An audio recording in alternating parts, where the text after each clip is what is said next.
ഒരു ദിവസം നമ്മുടെ ഉമ്മ പറയാണ് കറണ്ട് ഇടക്കിടെ പോയിക്കൊണ്ടിരിക്കുന്നു.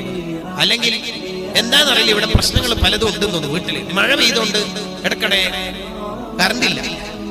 നീ ഇന്ന് പള്ളിയിൽ പോകാതെ ഇവിടുന്ന് തന്നെ നിസ്കരിച്ചോളി മോനെ. ഞാനോ റമദാൻ 27-ാം രാവിലെ എന്ന് തർക്കുത്തരം പറയാൻ നിൽക്കരുത്. ഉമ്മാന്റെ കൂടെ അവിടെ നിസ്കരിക്കാം. അതാണ് അവിടെ ചെയ്യുന്നത്. സുന്നത്ത് നിസ്കാരത്തിൽ ഉമ്മ വിളിച്ചാൽ ആ വിളിക്കുത്തരം നൽകിയിട്ടില്ലെങ്കിൽ ഉമ്മക്ക് പ്രയാസമാവുമെങ്കിൽ എന്താ നമുക്ക് മസാല പഠിപ്പിച്ചിരുന്നത്? നിസ്കാരം മുറിക്കണം, എന്നിട്ട് ഉമ്മാക്ക് ഉത്തരം കൊടുക്കണം. അത്രയും പ്രധാനമാണ് മാതാപിതാക്കൾ. നമ്മുടെ ഉമ്മക്കും ഉപ്പക്കും നമ്മളെ എപ്പോഴും കിട്ടണം. കുടുംബത്തിന് നമ്മളെ ലഭിക്കണം. നാട് നീളെ നമ്മൾ സഞ്ചരിച്ചിട്ടോ ബിസിനസ് നടത്തിയിട്ടോ ഭാര്യയെ സംതൃപ്തിപ്പെടുത്താൻ, മക്കളെ തൃപ്തിപ്പെടുത്താൻ നമുക്ക് കഴിഞ്ഞിട്ടില്ലെങ്കിൽ അത് നമ്മളെ പരാജയമാണ്.